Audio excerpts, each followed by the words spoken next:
Guys हम लोग बिना झिझक के यह बोल सकते हैं कि ब्लैक होल्स ब्रह्मांड की सबसे अजीब जगहों में से एक है। सो गाइस आज की वीडियो में हम लोग अनसॉल्व करेंगे ब्लैक होल की mystery. So let's start the video without any delay.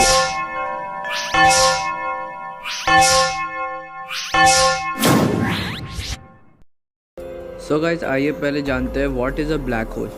So guys अगर सिंपली बात करें तो ब्लैक होल एक ऐसी चीज़ है जिसके पास इतनी पावरफुल ग्रेविटेशनल फोर्स है कि लाइट जैसे इलेक्ट्रोमैग्नेटिक पार्टिकल्स को भी एस्केप नहीं करने देता है। गाइस मैं आपको बता दूं कि anything become a black hole. Yes guys, अगर हम लोग बात करें मैथमेटिकली तो कोई भी चीज़ ब्लैक होल बन सकती है। सो गाइस किसी चीज़ की जितनी ज़्यादा डेंसिटी होती है उतनी उसकी ज़्यादा ग्रेविटी भी होती है। सो गाइस मैं कहने का मतलब बेसिकली ये है कि ब्लैक होल एक ऐसी चीज़ है जिसकी डेंसिटी बहुत ही ज़्यादा है। सो गाइस मैंने बताया कि डेंसिटी ज़्यादा होगी तो ग्रेविटी ज़्यादा होगी। इतनी ज़्यादा ग्रेविटी है कि लाइट को भी अपने तरफ खींच लेता है। गाइस जैसे कि आप जानते ही हो कि लाइट जैसी तेज़ चीज़ अभी तक दुनिया में कहीं नहीं है। सो गाइस अगर लाइट नहीं निकल सकता तो इंसान या फिर कोई दूसरी चीज़ उस ब्लैक होल से कैसे निकल सकती है। गाइस मैं आपको बता दूं, एक चीज़ तभी ब्लैक होल में बदलेगा जब उसकी साइज़ छोटी कर दी जाए। मेरा कहने का मतलब ये है कि अगर माउंट एवरेस्ट को 1 नैनोमीटर से छोटा कर दिया जाए तब वो ब्लैक होल में बदल सकता है। अगर धरती को एक मटर के दाने जितना कंप्रेस कर दिया जाए तो ब्लैक होल में बदल सकता है, बट अभी तक साइंटिफिकली ऐसा पॉसिबल नहीं हो सकता है। Formation of a black hole. Guys हमारे ब्रह्मांड में कई सारे तारे जो कि पृथ्वी से लाखों हज़ारों गुना ज़्यादा बड़े हैं। सो गाइस जाहिर सी बात है कि इनमें से किसी एक स्टार को इतना छोटा कर दिया जाए कि वो पृथ्वी की साइज़ की हो जाए तो वो ब्लैक होल बन जाएंगी। लेकिन लकीली ये हमें करने की ज़रूरत नहीं है क्योंकि ये एक नेचुरल प्रोसेस है जो कि अपने आप होते रहता है।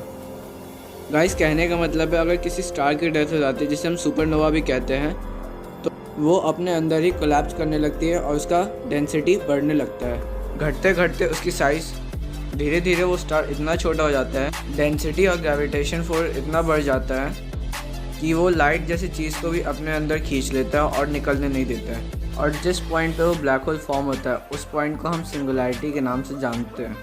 और मैं श्योर हूँ कि आप पहले सिंगुलैरिटी का नाम सुन चुके हो। Event horizon. Guys black hole की वो बाउंड्री जहाँ से लाइट एस्केप नहीं हो सकता उसे हम इवेंट होराइजन कहते हैं। मतलब इवेंट होराइजन से पहले लाइट बच के जा सकती है पर उसके बाद no chance. Why black holes are called black holes. Guys क्या आपको पता है कि ब्लैक होल्स को ब्लैक होल क्यों कहा जाता है? ब्लैक होल से लाइट एस्केप नहीं कर सकता इसका मतलब ये नहीं कि ब्लैक होल्स में लाइट नहीं होता, पर वो जो लाइट है वो आपके आंखों तक नहीं पहुंच पाती क्योंकि ब्लैक होल लाइट एस्केप नहीं होने देता। और जब लाइट ही नहीं पहुंचेगी तो आपको दिखाई कैसे देगा ब्लैक होल्स? तभी वो ब्लैक अपीयर होते हैं और हम उन्हें ब्लैक होल्स कहते हैं। Black holes affect time. Black holes time को भी अफेक्ट करते हैं। ब्लैक होल्स की डेंसिटी इतनी ज़्यादा होती है कि वो स्पेस और टाइम को भी डिस्टॉर्ट कर सकते हैं। जो ऑब्जेक्ट ब्लैक होल के सामने होता है वो टाइम को धीरे अनुभव करता है। मतलब ब्लैक होल के आसपास का टाइम बाकी जगह के टाइम से बहुत धीरे होता है। अगर आप एक स्पेसशिप के अंदर बैठे जो कि ब्लैक होल के चक्कर लगा रहा है और आपका स्पेसशिप इवेंट होराइजन से दूर एक सेफ जगह हो तो उस समय बाहर का टाइम स्लो होगा और स्पेसशिप का टाइम उससे ज़्यादा फास्ट होगा। मतलब आप एक टाइम ट्रेवल कर रहे हो। What will happen if you fall in a black hole? Guys क्या आप जानना चाहोगे कि ब्लैक होल में गिरने से क्या होगा? तो आइए जानते हैं। क्या सिंपली आप उसके अंदर चले जाओगे? नहीं, ऐसा नहीं होगा। असल में आपका शरीर एक रबर की तरह स्ट्रेच होगा जब आप उसके अंदर जाओगे। मैं आपको बताता हूँ ऐसा क्यों होगा। मान लीजिए जब आप गिर रहे हो तो अब आपका पैर ब्लैक होल की तरफ फेस कर रहा होगा। आपके बॉडी का वो पार्ट जो ब्लैक होल के ज़्यादा करीब है, मतलब आपका पैर, वो बॉडी के बाकी सारे पार्ट्स से ज़्यादा ग्रेविटेशनल फोर्स एक्सपीरियंस करेगा। इसलिए आपका बॉडी एक रबर की तरह खिंच जाएगा और आपके बॉडी के सारे मॉलिक्यूल्स अलग हो जाएंगे और फाइनली आपकी डेथ हो जाएगी।